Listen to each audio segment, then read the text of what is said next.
दोस्तों आज जो कॉमिक्स हम पढ़े उसका नाम है पुरानी हवेली। ये राज कॉमिक्स वालों की हॉरर कॉमिक्स है, तो पढ़ते हैं इसको। पुरानी हवेली। कभी बड़े बड़े सेठों, साहूकारों, जमींदारों व जागीरदारों की सियान रही हवेलियों की शानो शौकत देखते ही बनती थी। मगर देखते देखते आधुनिक समाज ने रहन सहन की परिभाषाएं बदल दी। हवेलियां गुजरे जमाने की बात हो गई। उनका स्थान ले लिया चकाचौंध से भरपूर शानदार कोठियों, बंगलों, फ्लैटों और डुप्ले जैसे सुख सुविधाओं से भरपूर चमकीले भड़कीले आवासों ने। मगर अभी भी जिनके रोम रोम में बसी है बिताए गए एक पल की यादें, कई पीढ़ियों के सुख दुख के एहसास। उन्होंने धरोहर के रूप में बचा रखी अपनी वो शानो शौकत, जिसे कहते हैं पुरानी हवेली। ठोक ठोक कोई कुछ ठोक रहा था। ठोकना गवारा ना हुआ। बुड्ढे, तेरी अकल सठा गई है, ये क्या कर रहा है? बड़े बाबा, दीवार पर कील लगा रहा हूं। बाबा होगा तेरा बाप, उतर स्टूल से नीचे।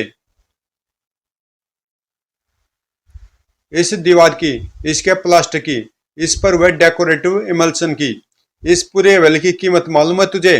कड़कड़कड़ाक। 90 करोड़। कितनी? 90 करोड़। एक अरब में सिर्फ 10 करोड़ कम। और तू 90 करोड़ की हवेली की दीवार में कील ठोकर उसे बर्बाद कर रहा है। तुझे पता भी है कि इसके प्लास्टर में लगी रेत के एक एक कण की भी कीमत लाखों रुपए है। अब बता, इस नुकसान को क्या तेरा बाप आकर भरेगा? क्या कर रहा बानू? बंसी को मैंने कील लगाने को कहा था। पिताजी, आपने? हाँ, तुम वर्षों बाद विदेश से लौटे हो, एक तस्वीर तक नहीं भेजी। मेरे 5 बेटों में से तुम घर के सबसे बड़े बेटे हो बानू। मैं चाहता था कि यहाँ पर तुम्हारा बहू का और मेरे दोनों पोतों का फोटो फ्रेम लगाया जाए। तुम्हारे लिए वो दीवार, उसका प्लास्टर, प्लास्टर में लगे रेत के कणों की कीमत लाखों रुपए होगी बेटे। मगर मेरे लिए उसे किल की कीमत भी 1 करोड़ रुपए है। क्योंकि मेरा कोई अपना मेरे पास हो ना हो, मगर वहां मुझे मेरे अपनों के होने का एहसास तो होगा। ओह, तो ये बात थी। तो फिर बंसी काका को मुझे ये सब बताना चाहिए था। अभी तो इस पुरानी हौसली हवेली में कई किले और लगेंगी, क्योंकि मेरे बाकी बेटे भी विदेश से वापस लौट रहे हैं। पिंगलिंग पिंगलिंग। हेलो। हाँ बानू साहब, क्या सोचा? मैं उस हवेली के 95 करोड़ दे सकता हूँ, बस, इससे ज्यादा नहीं। पापा, हमें कब तक इस भूतिया हवेली में रहना होगा? इसका टॉयलेट देखकर तो मेरी उतरती ही नहीं। शिट। सेठ करोड़पतिया ने अभी भी इस हवेली के लिए 95 करोड़ की ऑफर दी है। और हम सब मिलकर वहां लंदन में सारी उम्र भी बिजनेस करके इसका आधा पैसा भी नहीं बना सकते। लंदन में हम सबके अकाउंटों में सिर्फ 70-80 लाख ही होगा, और यहाँ 95 करोड़। फिर दादाजी, हम दोनों भाइयों ने फैसला किया है कि अब हम यहीं आपके पास रहेंगे। मैं खेतों में ट्रैक्टर चलाऊंगा, और मैं यहाँ आलू की खेती करूंगा। I like potato. बच्चों, मैंने तुम दोनों के नाम ऋषि और समीर रखे थे। लंदन जाकर तुम्हारे नाम रिची रिची और सैम हो गए। मेरे ऋषि और समीर तो खेतों में आलू उगा सकते थे, मगर बच्चों, तुम्हारे लिए आलू उगाना कुएं से पानी खींचने जैसा होगा, जिसे खींचते खींचते हाथों में रस्सी की जरीटें पड़ जाती हैं। और हाँ, मेरे पास ट्रैक्टर आज भी नहीं है। आज भी यहाँ खेत हल से ही जोता जाता है। और अब तुम लोग आराम कर लो, क्योंकि सूरज छिपने के बाद ना तो मैं किसी से मिलता हूँ और ना ही कुछ खाता पीता हूँ। हवेली में जबरदस्त हंगामा मचाओ। पापा पापा। क्या हुआ सैम? पागल हो गया क्या? इस तरह क्यों चिल्ला रहा है? पापा, वो देखिए। ये माला हमारी तस्वीर पर किसने चढ़ा दी? अरे दादाजी, या उसके उस सठियाई नौकर ने चढ़ाई होगी। हमारे स्वागत के लिए लाए होंगे, तब पहनाना भूल गए होंगे। तस्वीरों को पहना दी, एक ही बात है। तो चुप कर जी। तुझे हिंदुस्तान के बारे में कुछ नहीं पता।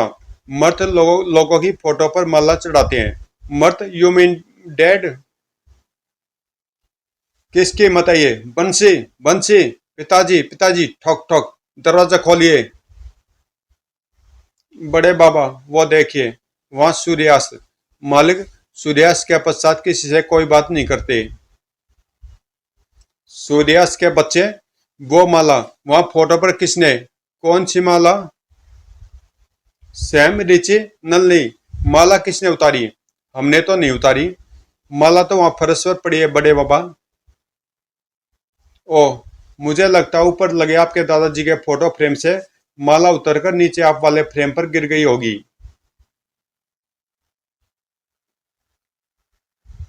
यह जरूर इन दुष्ट कबूतरों की कारस्तानी होगी। कम भक्तों ने हवेली के कमरे को चिड़ियाघर बना रखा है। अच्छा बड़े बाबा, मैं चलता हूँ, सुबह जल्दी उठना है। मालिक सूर्य उदय से पहले ही जाग जाते हैं। पापा, इस हवेली में तो बिजली भी नहीं है, लैंप भी एक है। और ऊपर देखो, छत पर कितने जाले लगे हैं। दीवार पर शोपीस की तरह सजी छिपकलियों को देखो। यहाँ तुम्हारे ससुर अकेले रहते नल्ली, फिर नौकर की हालत तो तुम देख ही रही हो। बेचारा, जर्जर इमारत। साफ सफाई की व्यवस्था सुबह देखेंगे, फिलहाल खाने की सोचो। पता नहीं बुड्ढे ने खाना बनाया है या नहीं। मोम पॉप, खाना रेडी है, शुक्र है। खाक रेडी है, ये बर्तन तो खाली है। तड़ाक, ये बर्तन खाली नहीं है। खन, इसमें बेबसी है। ओई, इसमें भूख है। थोड़, ओह, इसमें तड़प है, लाचारी है, इंतजार है। व्यवस्था के वो आंसू हैं जो सूखकर धब्बों की शक्ल ले चुके हैं। ओह, ये सब क्या है? कौन है यहाँ पर? कौन हो तुम? हमें दिखाई क्यों नहीं पड़ रहे हो? क्या अपने बूढ़े माँ बाप तुम्हें दिखाई दिए थे, जिन्हें यहाँ अकेले छोड़कर तुम विदेश में जा बसे थे? ठोक, ओह, छनाक। इसी तरह खाली बर्तन सजाए भूखे पैसे वो लोग तुम्हारे लौटने की राह देखा करते रहे। ओह, उनकी आंखों में उम्मीदों के न जाने कितने सूर्य उदय हुए, कितने अस्त। क्रिस, उफ।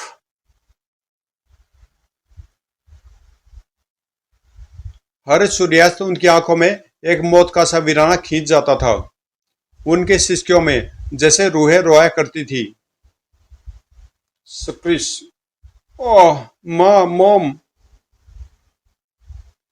आत्माएं तांडव किया करती थी। थोड़, ओह, कड़च। अरे रे, ये क्या कर रही हो तुम सब? उफ, सबको मार डाला तुमने दुष्ट आत्माओं।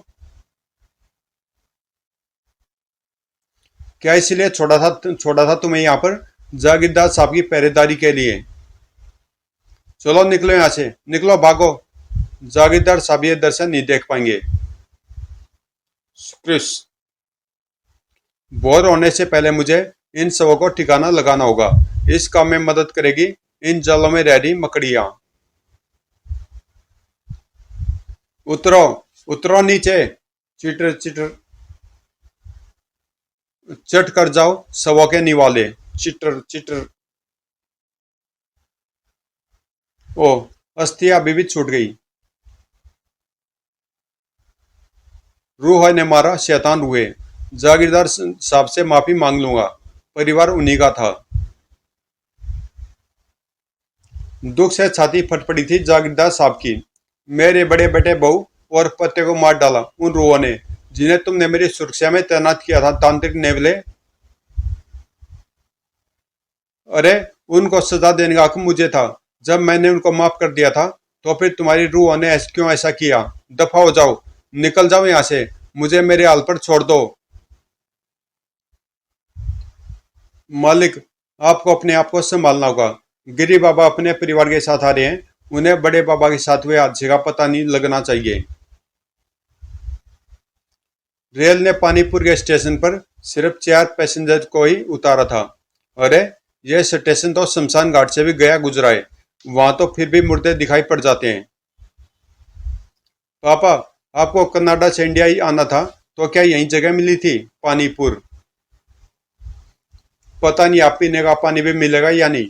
जैक सिनी 1 अरब रुपए की हवेली को देखकर जो मुंह में पानी आएगा फिलहाल उसी से प्यास बुझा लेना।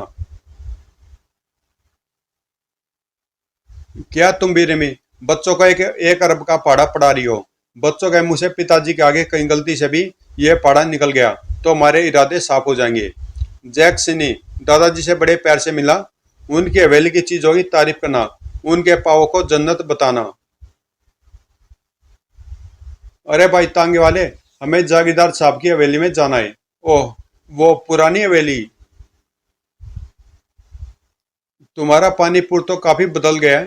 पहले तो ऐसा नहीं था, यहाँ काफी आबादी हुआ करती थी। पानी के बिना कैसी आबादी साहब? पहले ये जगह खूब हरी भरी थी, मगर भूजल का स्तर इतना नीचे चला गया कि लोगों को यह जगह ही छोड़ देनी पड़ी।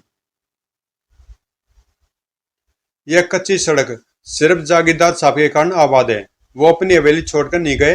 अब बड़े बड़े बिल्डर पानी की लाइन लाने की बात कर रहे हैं। 5 स्टार रिसोर्ट की चर्चा से ही हवेली की कीमत अरब तक जा पहुंची है। वाह, कितनी खूबसूरत जगह है। तांगे वाले तांगा रोको, मैं कुछ फोटोग्राफ्स लूंगी। नहीं, नीचे मत उतरना। श्याम डल रही है। आबादी न रहने से यहाँ भेड़ियों का खतरा बढ़ गया है। भेड़िए किसी भी समय घात लगाकर हमला कर सकते हैं। भेड़िए? घोड़ा भी दब गया। ओह हिन हिन। वो सामने झुंड के रूप में है। उसने भेड़िए को सूंघ लिया है। उफ। जैक, सिनी, रेमी गिरे। उफ। वुफ। ओह। वुफ। हुर्र। और ठीक उसी समय तांगे वाले ने ऐसी हरकत की कि गिरी का दिमाग भग से उठ गया। हिन हिन, ये क्या कर रहे हो तांगे? तांगे से घोड़ा क्यों खोल रहे हो? 5 जाने बचाने के लिए ऐसा करना जरूरी है। क्या बकवास कर रहे हो? घोड़ा खोलकर 5 जाने बचाओगे? स्टॉक। हिन हिन, गुर्र, वुफ वुफ। घोड़े की तो जरूरत है। घोड़े के बिना तांगा कैसे चलेगा और हम इस जगह से बाहर कैसे निकलेंगे? सामने देखो साहब, सामने देखो। Oh my God. भेड़िए घोड़े पर टूट पड़े हैं। मैं जानता हूं कि कोई भी हिंसक जानवर हमेशा आसान शिकारी करना चाहता है। Woof woof. हिन हिन। यदि मैं घोड़े को उनकी तरफ नहीं भेजता तो वो हम पर हमला कर देते। मगर अभी तुम हमें तांगे से ना उतरने की चेतावनी दे रहे थे। अब हम सुरक्षित हवेली तक कैसे पहुंचेंगे? खतरा तो है, मगर अब उसे उठाने के अलावा हमारे पास और दूसरा कोई रास्ता नहीं बचा। मेरा तो घोड़ा भी चला गया, उसे बच्चे की तरह पाला था। रो मत, मैं पैसे दे दूंगा, तुम बस किसी तरह में हवेली में पहुंचा दो। और ये तुमने अपना चेहरा क्यों ढक रखा है? चेहरे से शॉल पीछे करो सर। ओ नो, यहाँ तो कोई नहीं है। कि कोई नहीं मतलब तांगे वाला भूत था। हम भूत के साथ थे। तो पापा वापस चलिए, मुझे आगे नहीं जाना। पागल मत बनो, स्टेशन यहाँ से काफी दूर है। हम पीछे तो हरगिज नहीं लौट सकते। और फिर स्टेशन पर भी कौन था? हाँ, वहाँ हवेली में कम से कम पिताजी तो हैं। जंगली जानवरों से निपटने के लिए ये मोटे डंडे काम आएंगे। कड़क। लेकिन ये शॉर्टकट रास्ता तो हमें मालूम नहीं है। हम उसी मुख्य रास्ते से जाएंगे जहाँ से तांगा जा रहा था। मगर पापा वहां तो भेड़िए। भेड़िए तो इस रास्ते पर भी हो सकते हैं। डरो नहीं, क्योंकि हम जितना समय यहाँ व्यर्थ करेंगे हमारा डर उतना ही बढ़ता जाएगा। पापा, तांगा गायब है और भेड़ियों द्वारा घोड़े पर आक्रमण का भी कोई निशान दिखाई नहीं पड़ रहा। सिन्नी की टांगे थर थर कांप रही थी। सिन्नी, क्या हुआ तुम्हें? संभालो अपने आप को। तुम बहुत ज्यादा ज्यादा डर रही हो। उफ। आह। सिन्नी, क्या हुआ तुझे? डर से शरीर जो जुरा जाता है और दिमाग में सनसनाहट दौड़ जाती है, जिससे दिमाग अनियंत्रित होकर शरीर पर से अपना कंट्रोल खो बैठता है, जैसे टांगे बेचैन हो रही हैं। सिनी, होश में आओ। हमारा यहाँ से निकलना बहुत जरूरी है। तुम डरोगी तो हम हवेली कैसे पहुंचेंगे? सिनी मेरी बच्ची, कुछ नहीं होगा, भगवान पर भरोसा रख। मैं ठीक हूँ मम्मी, मैं चल सकती हूँ। गनीमत थी रास्ते में और कोई हादसा ना हुआ। हम हवेली आ पहुंचे। Oh thank God. दादाजी घर पर तो होंगे ना?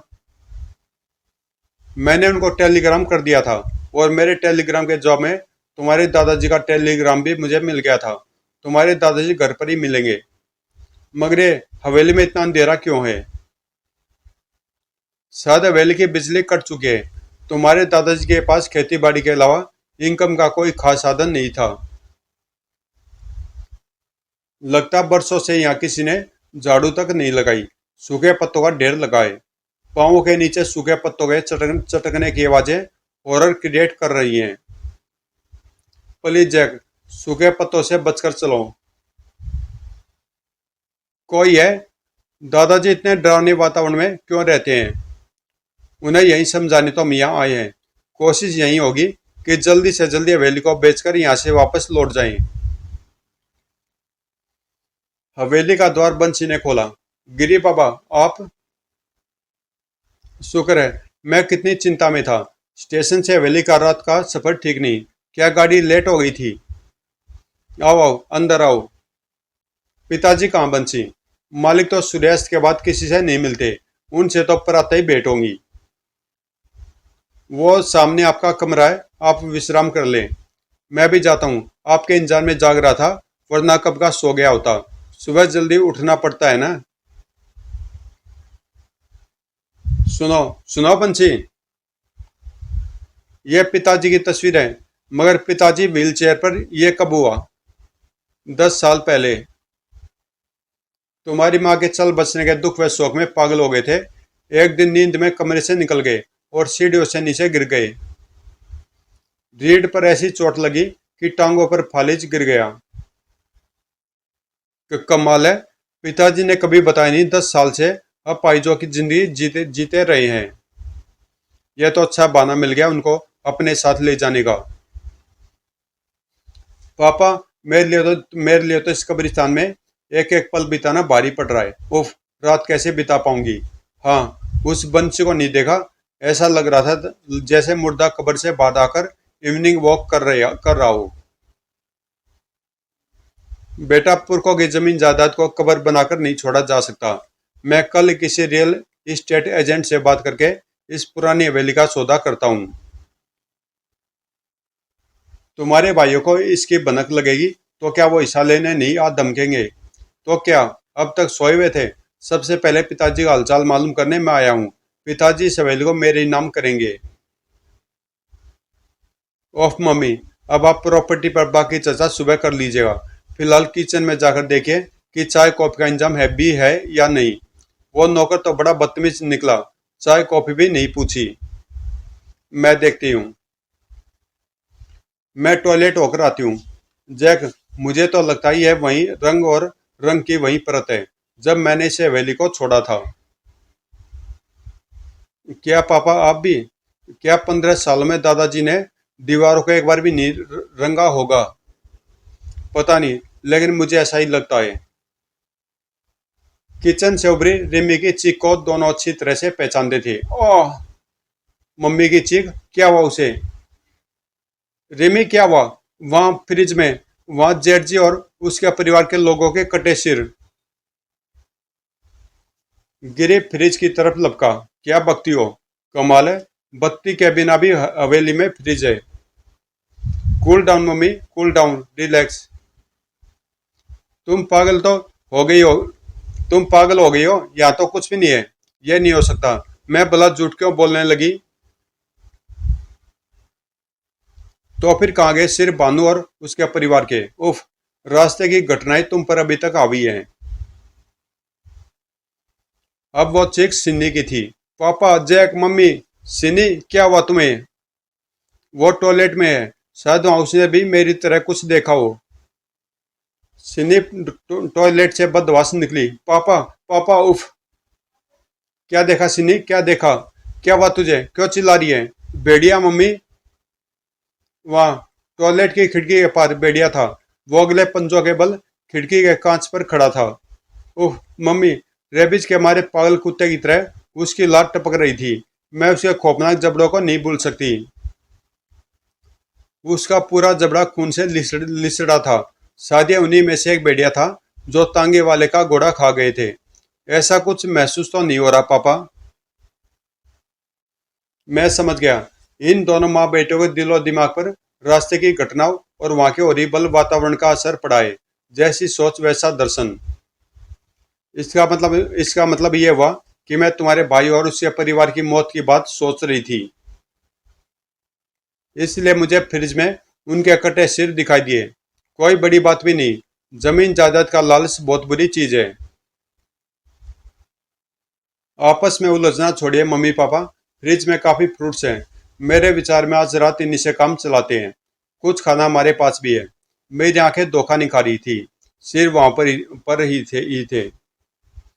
मेरी आंखें धोखा नहीं खा रही थी। सिर वहां पर ही थे। और बेड़िया भी। पेट भरना मजबूरी थी।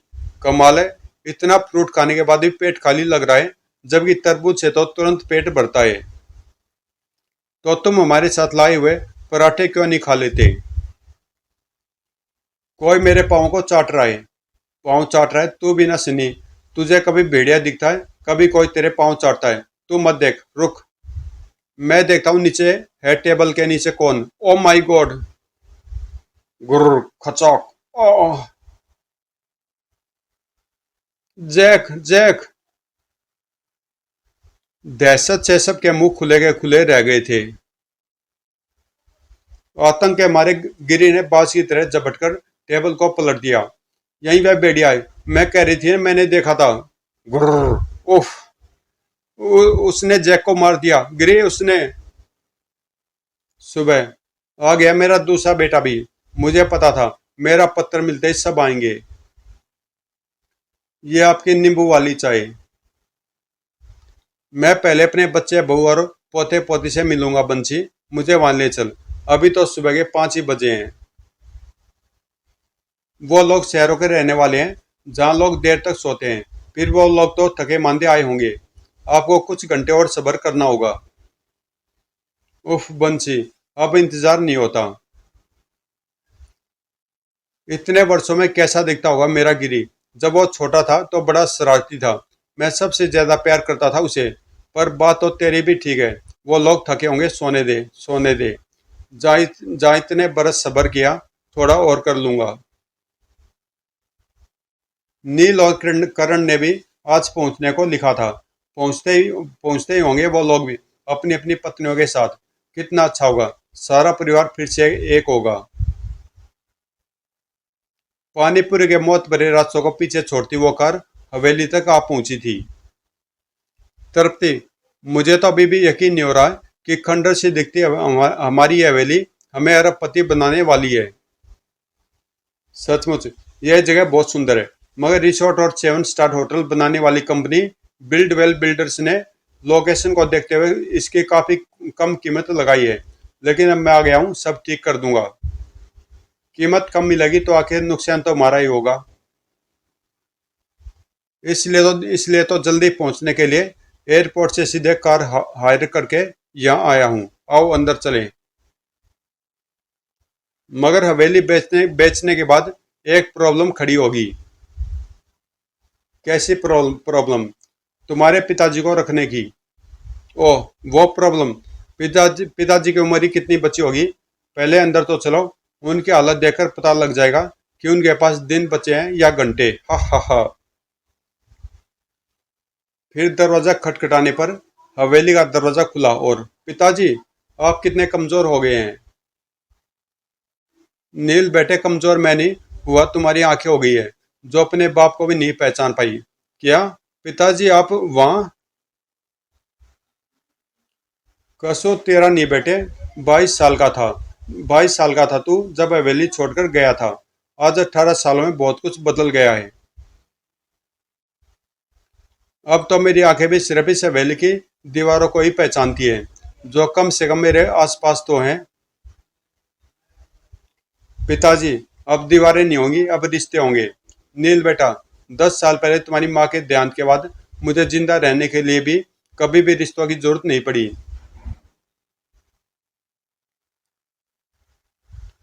उसके अंतिम समय की कराटे आज भी मैं उस बिस्तर पर सुन सकता हूँ, जो अपने 5 बेटे को याद करते करते खामोश हो गई। उसके बाद मेरे हिस्से में जो रिश्ते रह गए वो थे साए साए करते सन्नाटे, चुभती खामोशियां, दम घोटती सिसकियां, झंझोड़ती कल्पनाएं, काटती काटती सांसें, सुनी राहें, जो आज तुम्हारे लौटने से आबाद हो गई हैं। मैं आपको अपने साथ सिंगापुर ले चल जाऊंगा। मैं कल इस हवेली का सौदा पक्का कर दूंगा। 2-4 लाख कम भी मिले तो कोई गम नहीं। वाह, तू अगर शाहजहाँ का बेटा होता तो तू जरूर ताजमहल को भी बेच देता बेटे। क्या मतलब पिताजी? मेरे साथ आ, मतलब समझाता हूँ। देख, ये सिर्फ एक कमरा नहीं, ये तेरी माँ की कब्र है। उसके शव का अंतिम संस्कार नहीं किया मैंने, क्योंकि वह चाहती थी कि मरने के बाद भी जब तक अपने पांचों बेटे को ना देख ले, उसका अंतिम संस्कार न किया जाए।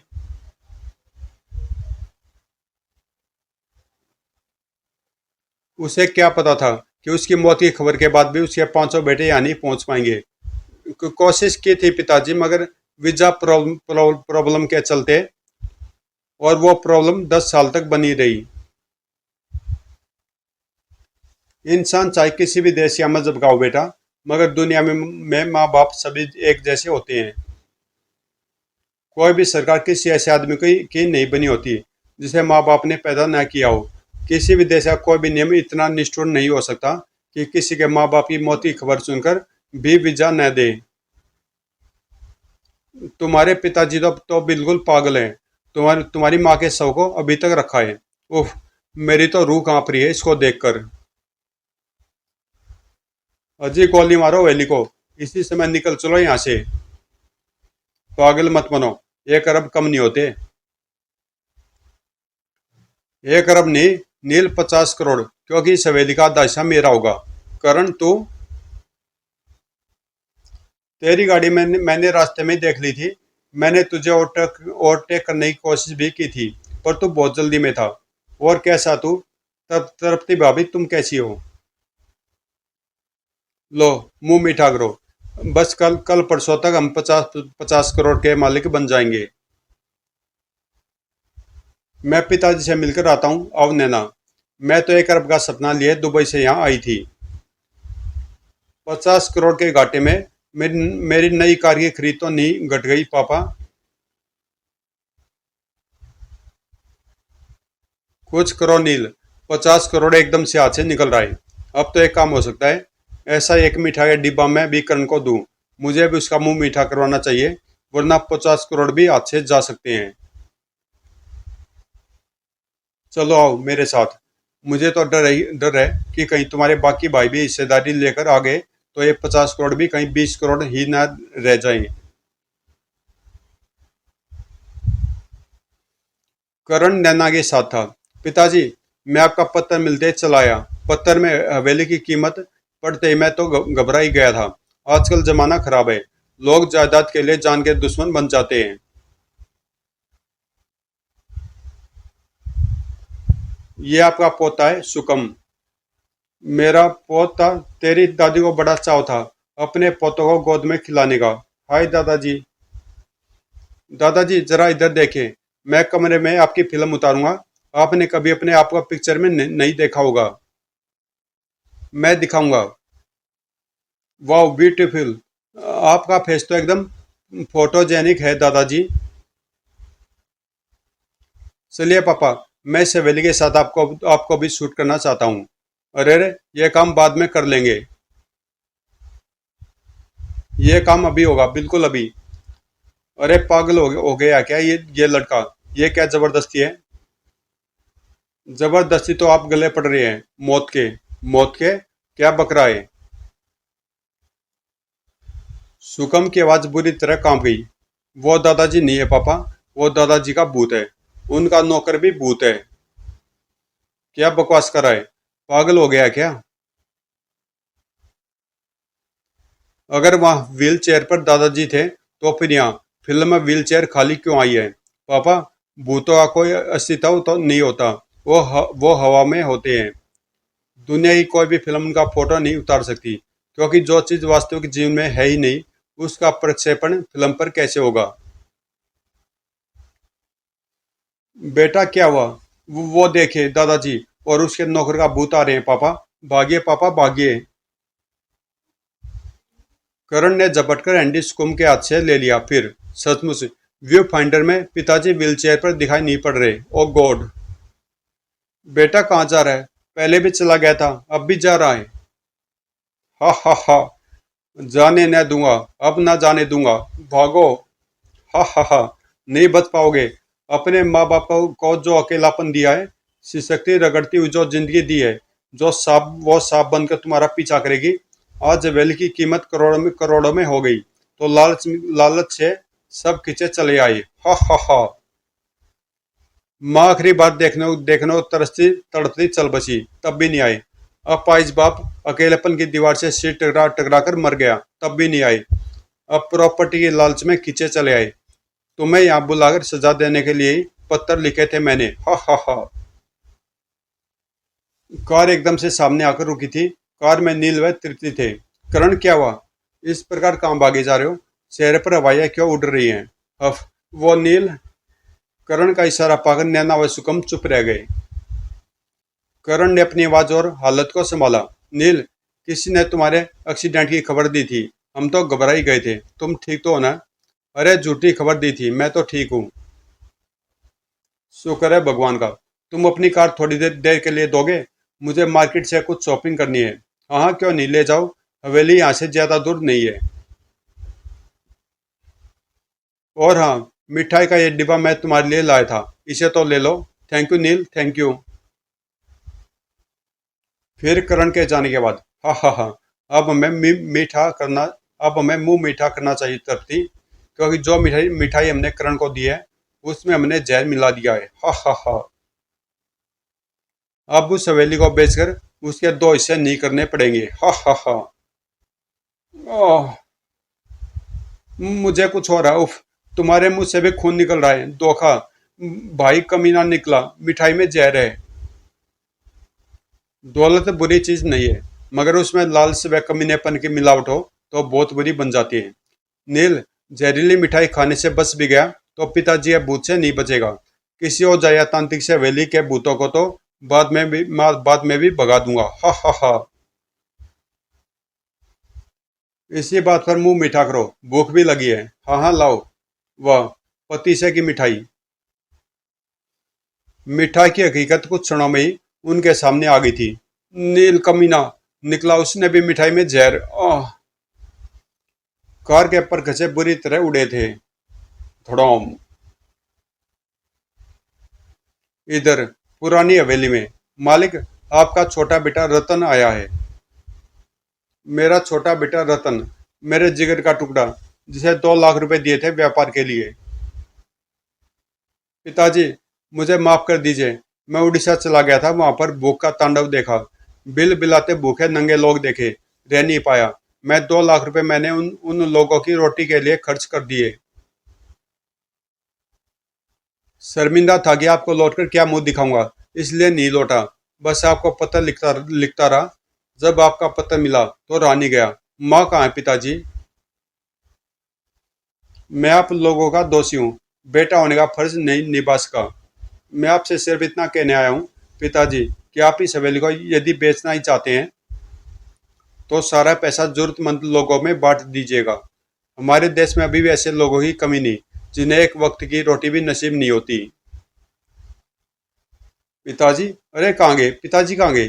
अभी तो यहीं थे, मेरा सिर आप ही गोद में था। मैं चला गया बेटा, हवेली का सही वारिस मिल गया मुझे। तेरे भाइयों को उनकी लालच की सजा देने को रुका हुआ था। आया तू भी नहीं था, पर तेरी नीयत साफ थी। मगर तेरे भाइयों ने जो किया, उसके लिए मैंने उनको सही सजा दी। कल सूर्य की प्रथम रश्मियां जब इस हवेली पर पड़ेंगी, तो इस पर से मनुष्य के सारे साई उतर जाएंगे। और हाँ, मेरा व अपनी माँ का अंतिम संस्कार कर देना। दोनों के शव तुझे हवेली में ही मिल जाएंगे। इंसान कितनी भी तरक्की कर ले, मगर रिश्तों की अहमियत को कभी मत भूले। समाप्त। तो दोस्तों, कॉमिक्स यहीं पे समाप्त होती है। और रिश्तों की अहमियत को समझाती है कॉमिक्स, काफ़ी अच्छी थी। मुझे तो काफ़ी मज़ा आया इसमें। हालांकि ज़्यादा हॉरर नहीं थी, लेकिन स्टोरी का जो मैसेज था वो बहुत ही बढ़िया था। तो मिलते हैं किसी अगली कॉमिक्स में।